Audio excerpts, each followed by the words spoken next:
Bonjour à tous. Aujourd'hui, on va parler d'un séisme dans le monde du référencement. Une idée qu'on a tous apprise, qu'on a tous appliquée et qui est en train de mourir. Je parle de la course au volume de recherche. On va voir ensemble pourquoi le volume de recherche est mort et comment s'adapter pour survivre et prospérer à l'ère de SGE, Search Generative Experience. Êtes-vous encore à la recherche du volume de recherche fin 2025? Si votre stratégie de référencement n'évolue pas au-delà des mots-clés, vous êtes en train de rater le coche. Découvrez comment SGE et l'optimisation de niche réécrivent les règles de la visibilité des sites web et pourquoi se concentrer uniquement sur le volume de recherche est un moyen infaillible pour rater le coche et pour rester à la traîne. Donc l'ère de la chasse aveugle au volume est révolue et une nouvelle approche plus intelligente est en train de s'imposer.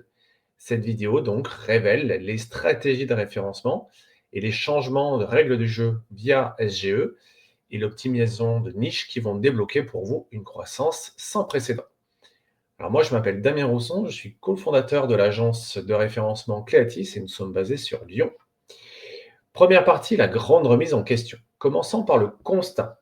L'ère du plus c'est mieux, c'est fini, c'est révolu. Pendant des années, le SEO, c'était simple. Trouver le bon mot-clé avec le plus de recherches mensuelles et se battre pour la première place. Chaussures rouges, meilleur smartphone, assurance auto, etc. Le problème, c'est que SGE, l'expérience générative de Google, qui va arriver d'ici quelques jours, au moment où je tourne cette vidéo, eh ben, elle aura complètement changé la donne. Parce que des réponses directes générées par l'IA tout en haut de la page de Google, eh bien, elles répondent immédiatement aux requêtes traditionnelles à fort volume. Donc, l'utilisateur n'a même plus besoin de cliquer sur votre lien. Le trafic viendra, qui vient habituellement de ces recherches génériques, vont totalement s'effondrer. Le jeu n'est plus de savoir concrètement quoi tapent les gens sur Google. Le vrai jeu va consister à comprendre pourquoi ils le tapent. Quelle est l'intention qu'il y a derrière, le problème, la douleur cachée. Et c'est là que tout se joue, aller plus loin que la simple réponse à une requête.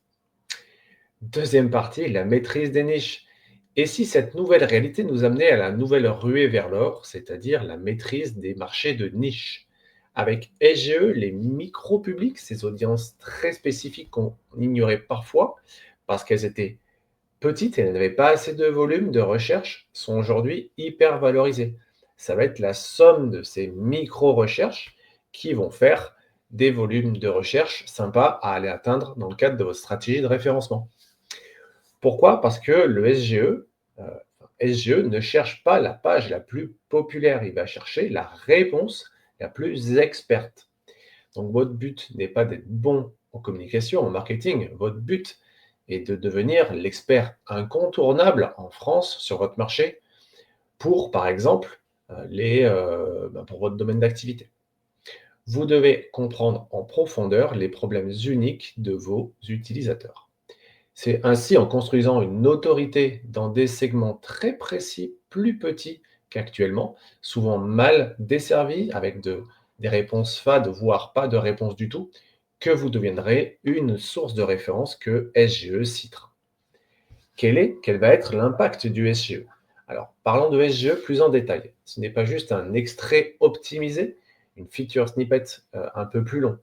SGE ne récompense pas le remplissage de mots-clés, le bourrinage de mots-clés.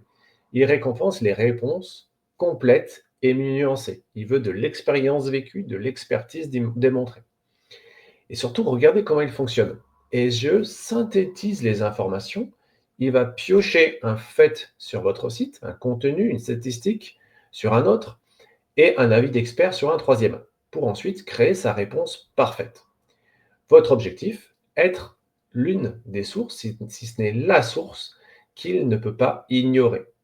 Pour ça, vous devez optimiser votre site, vos contenus, sur vos requêtes conversationnelles. Pensez donc langage naturel. Évitez de parler avec votre jargon sur votre site. Parlez par rapport aux requêtes, recherches que peuvent formuler vos internautes. Et essayez d'anticiper dans vos contenus les questions qui s'ensuivent. Que va demander l'utilisateur après avoir lu la première réponse de l'IA? Il aura vu des premiers éléments, sa recherche sera un peu plus mature, et il va certainement la terminer par d'autres recherches sur Google. Donc, votre contenu actuel, votre contenu futur, doit déjà avoir cette réponse. Comment peut-on renforcer l'autorité alors de votre site, surtout à l'ère désormais de l'IA?